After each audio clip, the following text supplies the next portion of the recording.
Through his son Jesus, you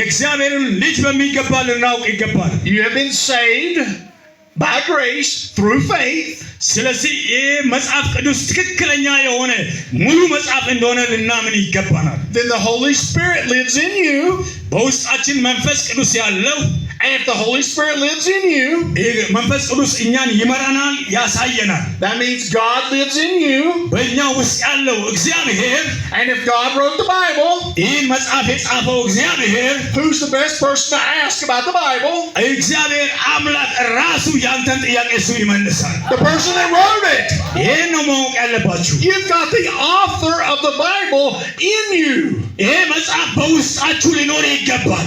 And let me teach you a good doctrine, a church doctrine. ስለዚህ ይሄን ነገር ትክክለኛውን ዋናው ይሄን ስልታቱን መጽሐፍ በሚገባ ልናውቅና ልንረዳ ያስፈልገናል። It's called the doctrine of illumination.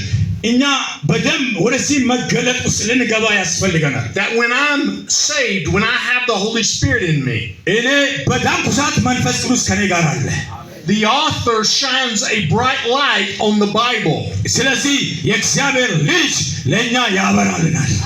He illumines it. It comes alive to my life. እኛ የሱን ህይወት በእኛ ህይወት ላይ ይገልጣል።